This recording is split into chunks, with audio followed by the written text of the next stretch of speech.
Est-ce que ça correspond à ce qu'on dit quand on dit reconnaître, s'adresser à la partie divine de la personne ou s'adresser au soi de la personne?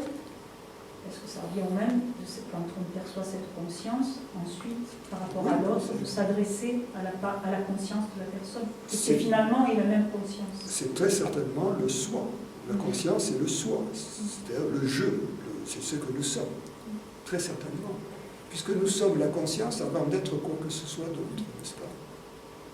Et vous voyez très bien, si on vous proposait si on vous donnait le choix, on vous dit, bon, vous allez devoir soit perdre votre corps, soit perdre la conscience. Qu'est-ce que vous choisissez?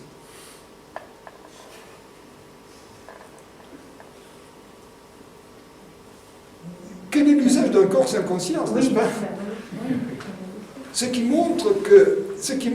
met bien les choses à leur place. Le corps est l'instrument dont on se sert et peut être utile, mais en l'absence de celui à qui il sert d'instrument de célébration, il est inutile. C'est comme un violon sans le musicien. Il est dans sa boîte, qu'est-ce qu'il fait le violon? Il sert à l'endroit, il sert de WC pour les souris.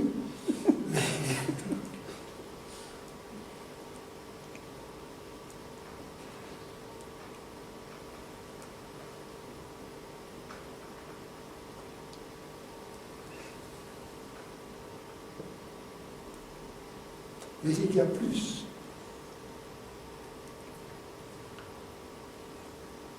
Car même si nous voyons clairement, et si nous commençons à accepter, en dépit de notre conditionnement, de notre éducation, car je ne sais pas si vous l'avez remarqué, mais le fait le plus important de notre existence, qui est la conscience, on n'en parle jamais dans notre éducation. À la maternelle, on ne parle pas de la conscience. À l'école primaire, en tout cas à mon époque, il n'a pas été question. Au lycée, il n'a pas été question non plus, sauf peut-être très vaguement en philo. Mais alors la conscience est tout à fait autre chose en philo. Hein, parce que ça devient quelque chose de très compliqué. Parce que ça devient le moi de M. Freud ou de des psychologues, qui est un objet. Et à la fac non plus. Donc, non, ça n'existe pas. La conscience telle que je la définis, la question n'est pas posée dans mon culture. Donc, dans ce sens-là, nous sommes sur ce problème. Dans notre culture occidentale, des analphabètes. Il faut bien le reconnaître. Comparé à d'autres cultures de l'Orient, où cette question est posée. Elle est posée à tous les niveaux, dès l'enfance. Et malgré cela, notre philosophie académique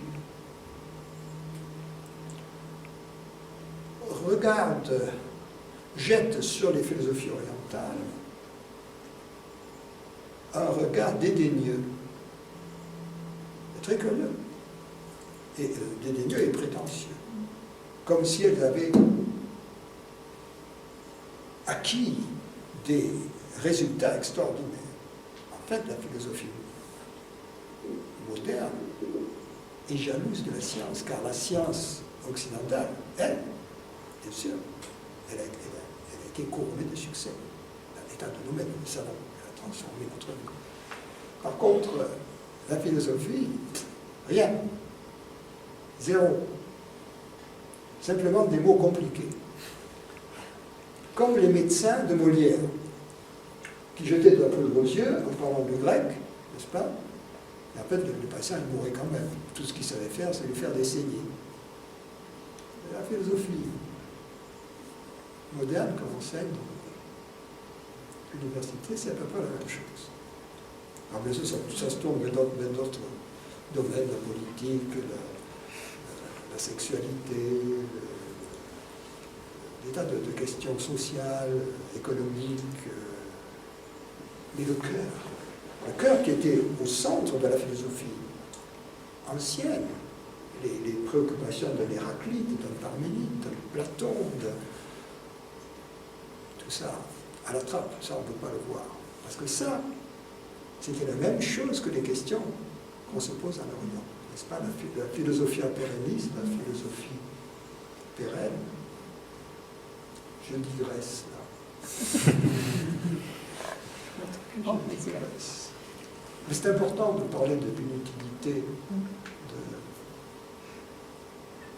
de certains de nos académies, de nos universitaires. J'avais une question à vous poser. On parle beaucoup dans l'enseignement, enfin, tous les êtres que j'entends parlent de l'ici et maintenant, du maintenant. Moi, j'ai mis beaucoup mon attention quand je faisais des exercices de méditation. Bien sérieusement, j'ai cherché à saisir l'instant, mais je n'ai pas trouvé. Ah oui, c'est la foutaise. Quand j'étais à Bordeaux et j'étais végétarien. Et le seul restaurant végétarien à l'époque était un restaurant macrobiotique. Alors, dans le macrobiotique, le macrobiote, il y avait cette notion d'être dans l'instant. Alors, je prends une fourchette de riz complet. Je suis très attentif, je la porte à ma bouche, je suis toujours très, très attentif. J'ouvre la bouche, très attentif. Je l'enfourne dans la bouche, je la retire doucement, je ferme les lèvres, je la garde à l'intérieur, je sens les grains de riz et je commence à mastiquer. Je mastique. Et moi, je suis tout à fait dans le moment présent de ma mastication. Au bout d'une heure, il est temps d'avaler. Alors, je déglutis très lentement et j'observe la descente dans l'œsophage de bouchée alimentaire. Après quoi, je prends ma deuxième bouchée, une heure plus tard, et je recommence. Et après un certain nombre de bouchées, j'arrive à l'éveil. Voilà. Bien sûr, il y a quelque chose de pas catholique. Et la raison est la suivante, c'est que cette attention-là, au moment présent, c'est une attention qui est quand même sur l'objet. C'est une attention qui est rivée sur le phénomène, sur la sensation ou sur la pensée. Donc en fait, ça n'est pas naturel. Pourquoi? Qu'est-ce qu'une attention naturelle? C'est une attention qui est libre, qui est libre comme l'oiseau. L'oiseau, il va se poser à un endroit où le papillon. Ensuite, il va se poser sur l'autre, ou l'abeille, il va se poser sur une fleur. Quand elle finit de récupérer tout le pollen sur cette fleur, elle va aller sur une autre fleur, continuer son boulot. Vous voyez ce que je veux dire? Il y a cette liberté de la pensée dans une attention qui n'est pas... qui est relâchée, qui est naturelle. Là, c'est une caricature. Alors, parce que l'attention est portée sur l'objet et ne fait que nous enfoncer encore davantage dans l'objectivité, alors que ce qui est nécessaire, c'est un retour de l'attention de l'objet vers le sujet. En d'autres termes, non pas porter l'attention à ce qui est présent dans le moment, mais porter l'attention à la présence au sein de laquelle ce qui est présent est présent. Non pas à l'objet présent, mais à la présence même. Mais, c'est ça. Comment porter l'attention à la présence même? Vous voyez? Parce que nous ne savons porter l'attention que vers un objet, par un phénomène de concentration. Nous ne savons pas nous concentrer vers ce qui n'est pas un objet. Comment faire? Comment diriger notre attention mentale vers ce qui n'est pas un objet? Contempler peut-être. Oui.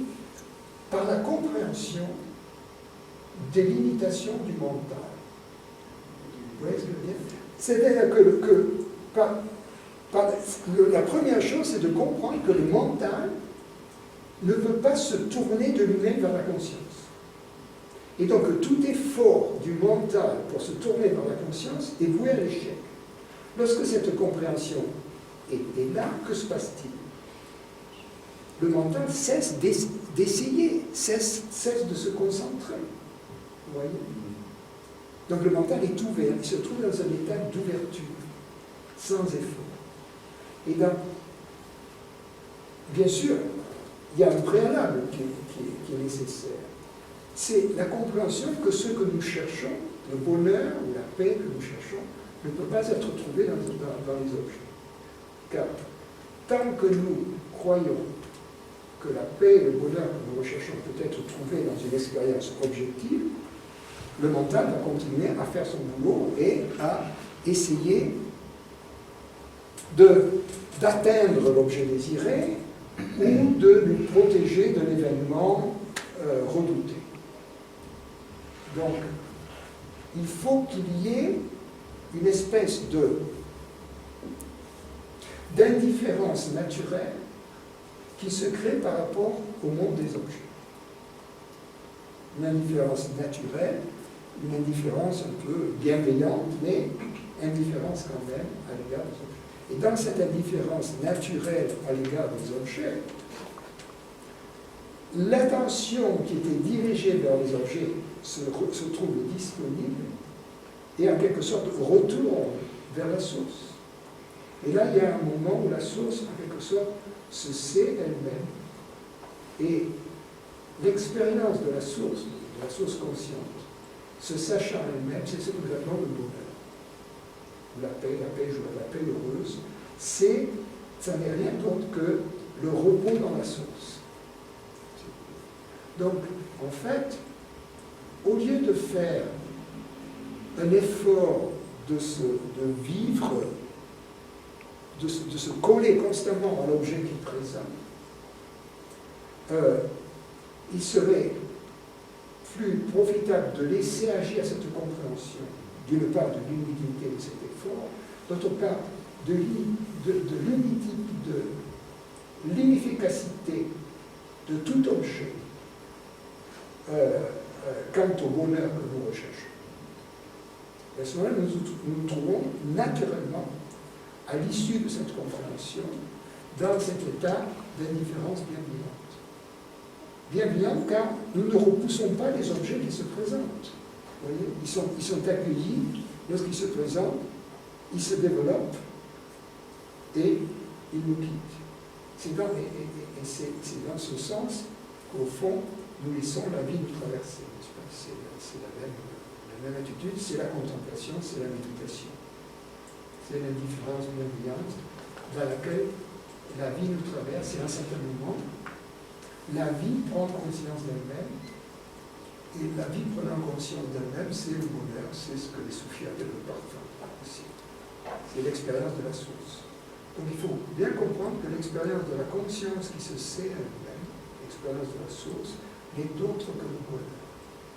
Et donc la recherche spirituelle est exclusivement la recherche du bonheur, la recherche de la joie sans objet, qui n'est pas liée à des objets. Je peux te dire, je ressens ce que vous dites, et bien souvent je suis dans cet état observatoire. Et après je me désespère. Je me dis jamais, je rentre dans un truc, jamais ça t'arrivera tout le temps. Alors après des fois je me dis peut-être que même chez certaines personnes que j'admire, ça leur arrive pas tout le temps. Je sais pas. Je sais. Mais ce désespoir-là, c'est dur. Peut-être je dois le laisser passer. Mais ce désespoir est toujours lié à la croyance que ce que nous appelons le jeu est une conscience séparée, n'est-ce pas? Donc, tant que... Vous voyez, il y a deux formes d'expérience de la joie sans objet. il y a une première forme, il y a des moments où l'ignorance, c'est-à-dire cette croyance que nous avons d'être une conscience séparée, l'ignorance prend des vacances. Elle prend un jour de congé. Parfois, elle prend quelques minutes de congé. Mais elle n'est pas morte. Et donc, dès qu'elle revient, ça siffle à la fin de la partie. Hein, c'est fini, là. C'est la fin de la boucle.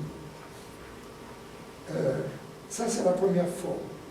Ce sont des états qui sont intéressants en ce sens qu'ils nous renseignent sur l'existence d'une joie sans cause.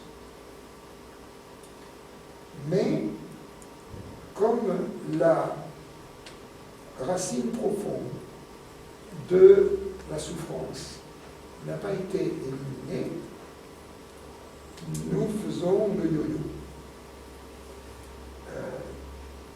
Il y a ces fluctuations. Ensuite, il y a une autre expérience qui est la révélation, si vous voulez, de la véritable nature de la conscience. Et c'est ce qui est l'objet de la recherche dans l'enquête qui suit. Une fois que nous a été révélé que la conscience n'est pas personnelle, qu'elle est indépendante du corps et du mental, et qu'elle est réelle. Donc elle est en dehors des catégories du temps, de l'espace, elle est autonome. Donc elle échappe à la mort. Et que de plus, elle est au fond ce qui crée toute chose. Elle est l'essence, la substance de toute chose. À ce moment-là, on peut dire que l'ignorance est morte. Et que ce qu'il reste, ce ne sont que des vestiges, des ruines au fond, qui ne sont plus habitables. Et donc, nous ne pouvons pas y séjourner très longtemps. Et plus ça va, moins elles sont habitables, ces ruines. Et donc, moins nous y restons. Et à un certain moment, nous vivons toujours au soleil, en quelque sorte, de la présence.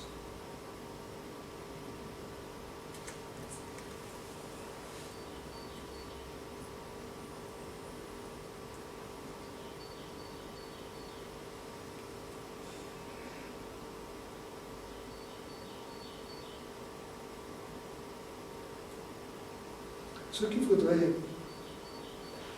essayer de voir dans notre vie, c'est un événement transformateur. C'est peut-être déjà passé. Un événement transformateur, c'est un événement qui, peut-être la première fois, on n'en prend pas note. C'est quelque chose, ah tiens, oui, c'est vrai. Mais un événement une compréhension de cette sorte, même en passant, mais qui touche vraiment notre nature profonde. Ensuite, des répercussions très importantes dans le temps. Et l'effet à moyen et long terme d'une telle compréhension se manifeste par un changement profond, un bouleversement profond dans toutes nos valeurs. Quelqu'un peut avoir vécu jusqu'à l'âge de 50 ans, au fond, sans avoir remis en question tellement les valeurs qui étaient les siennes, simplement en réaction, mais être plus ou moins la même personne. Et tout d'un coup, à l'issue d'une compréhension de cet ordre, tout se met à changer. Et au bout de 6 mois, on se dit, j'ai changé davantage en 6 mois que dans les 50 années qui ont précédé, Ça serait le signe d'une compréhension de cet ordre. Et bien qu'au départ, il y ait un chamboulement qui se produise, à un certain moment, on sait qu'on est dans la bonne direction. on sait que les choses s'arrangent.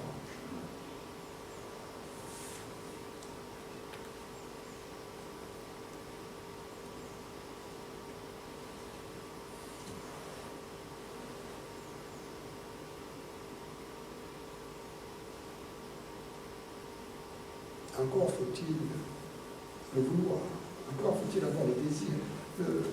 Le problème dans la recherche spirituelle n'est pas tellement qu'il y a une insuffisance d'enseignants ou qu'il y a des problèmes qui s'opposent à notre démarche spirituelle. Le problème, c'est notre manque d'énergie, notre manque d'intérêt.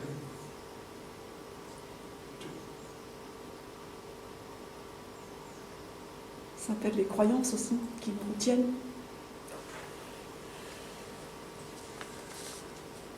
Mais si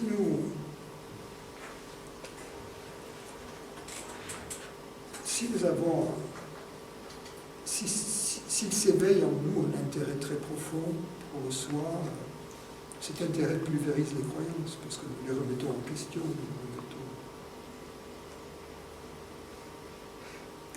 Moi j'ai une question, Francis, par rapport à...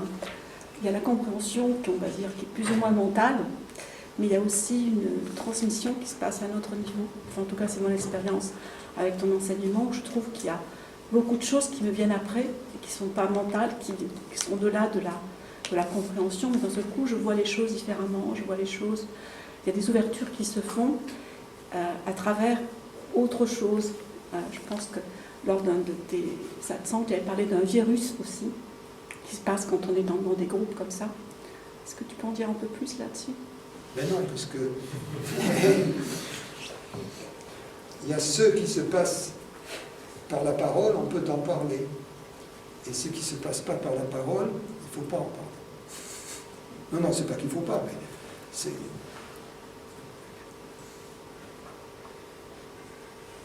Comment dirais-je? C'est un peu comme expliquer une vanne. C'est emmerdant si on explique une vanne. Si je dis par exemple, je l'ai dit la dernière fois pour ceux qui n'ont pas entendu, pourquoi le pape,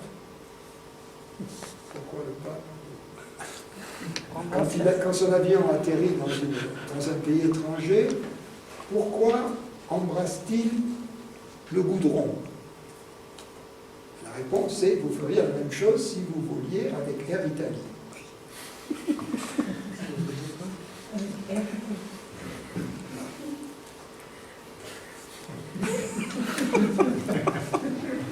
Il ne marche pas ici. Donc je la donne Parce qu'ils n'ont jamais pris à Italie. Pas de mépris. Ça n'a aucun rôle. Je ne sais pas pourquoi je disais cette vanne. Ah oui, on ne peut pas l'expliquer, c'est ça. Ou bien on rit sur le coup, ou bien on rit 10 ans après. Mais on ne peut pas l'expliquer. Il y a Bergson, il a écrit un bouquin sur le rire. Ça s'appelle Le Rire. C'est l'un des bouquins les plus emmerdants que j'ai jamais lu.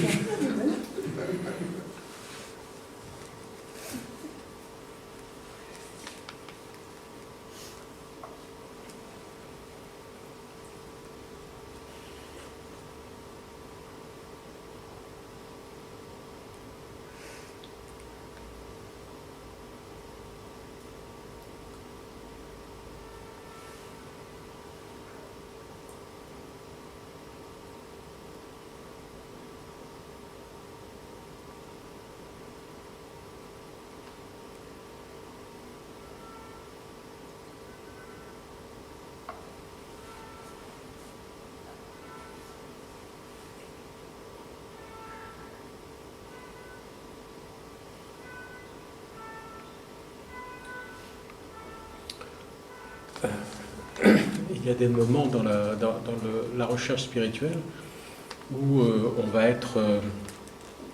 on va s'investir, par exemple, intellectuellement, on va lire beaucoup de livres. Et puis d'autres moments où on va ressentir plutôt quelque chose de dévotionnel, où on va se passionner au sens de la passion. Alors comment définir, comment parler de l'effort, la sadhana, qu'est-ce que c'est que l'effort sur le chemin spirituel?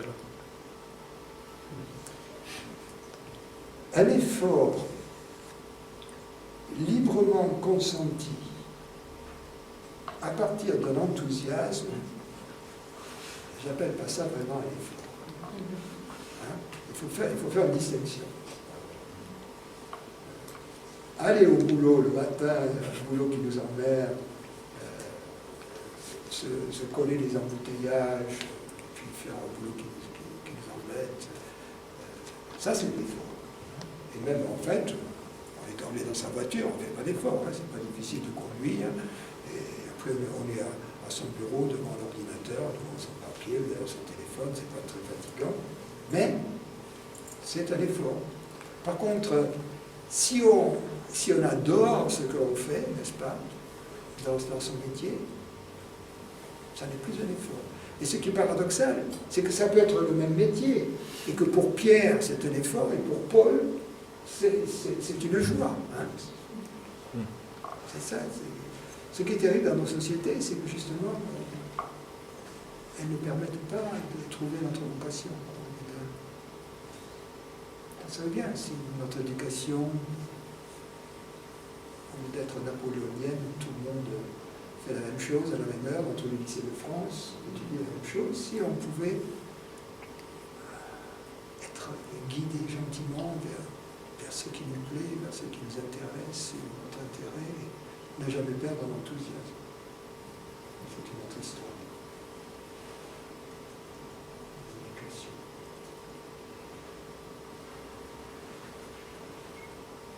Une éducation qui se fait pour le bonheur et non pas pour fabriquer davantage de choses en plastique.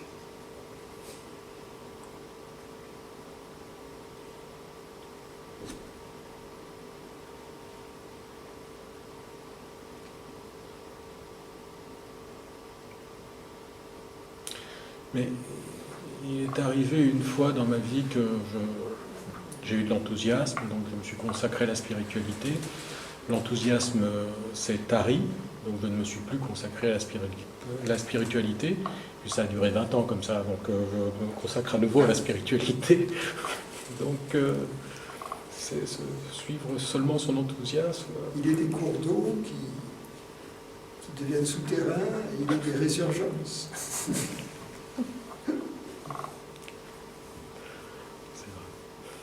Ça ne veut pas dire que ça s'arrête. Ça continue à couler. Et puis ça réapparaît plus tard.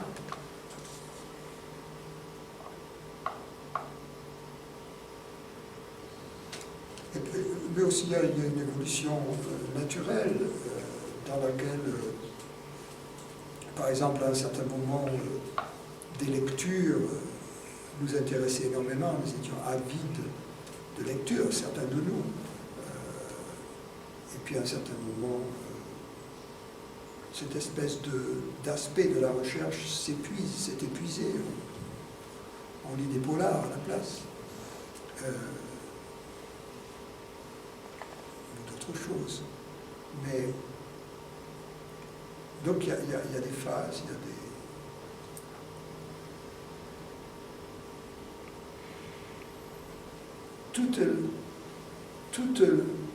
Tout l'amour, tout l'enthousiasme à un certain moment, qui se portait vers les objets, vers les choses, à un certain moment se trouve focalisé vers la recherche. Et ensuite, il se trouve à nouveau et se tourne vers la vie. Au départ, il était tourné vers les objets, vers les choses. Ensuite, il est tourné vers la recherche. Et enfin, il est tourné vers la vie, ce qui inclut les choses. Mais les choses sont vues à la lumière de la vie. Donc, dans le zen, au début, les montagnes sont des montagnes, les rivières sont des rivières. Ensuite, c'est plus ça. Et puis à la fin, À nouveau, les montagnes sont des montagnes, les rivières sont des rivières. Ça traduit ces trois phases.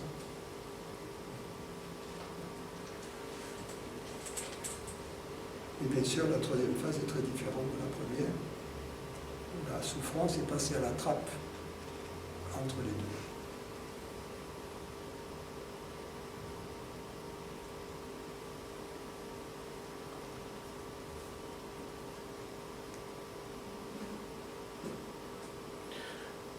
Mais alors, vous marquez la distinction avec le « il n'y a rien à faire » de certains enseignements.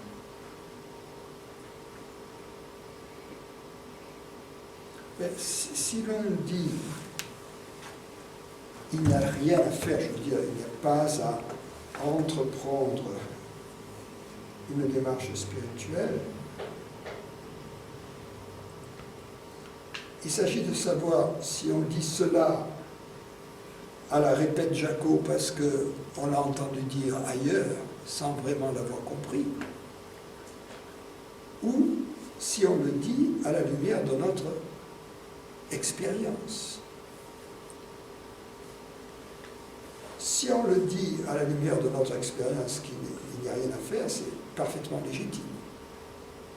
Mais ça veut dire que dans ce cas-là, nous sommes dans la paix.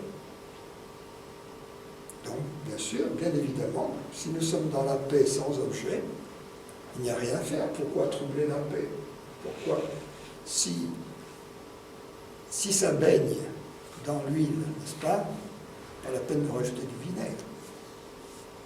Donc, par si nous ne sommes pas dans la paix, si ça n'est pas notre expérience, cela n'a pas de sens de dire il n'y a rien à faire. Car la compréhension n'est pas là qu'il n'y a rien à faire. Nous le répétons simplement par oui dire, mais ça ne correspond pas à notre expérience, n'est-ce pas?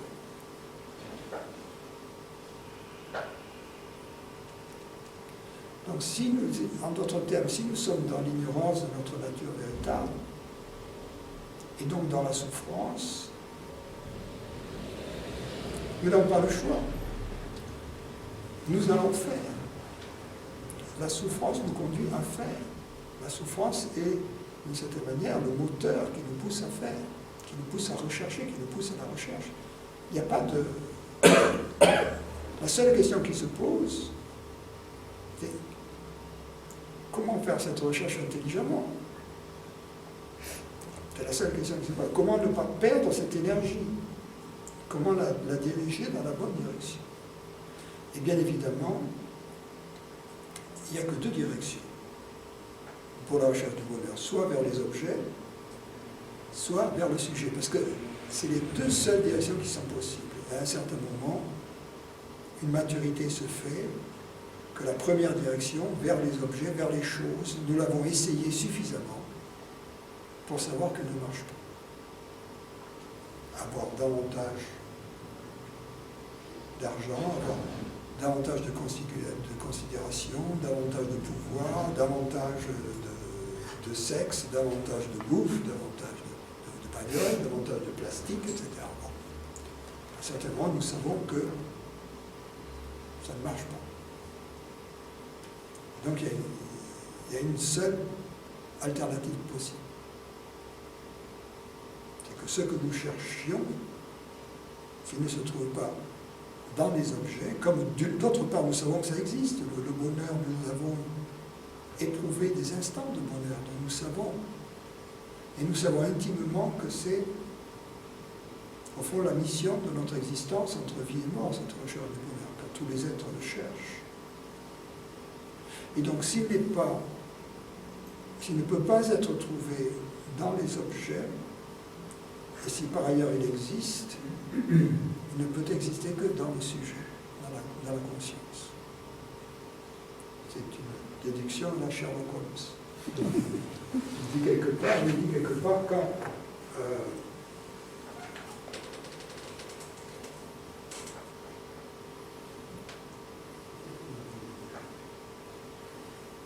quelque chose comme quand le probable a été éliminé, l'improbable devient certain. Quelque chose comme ça. C'est ma version ridicule. Quand le probable a été éliminé,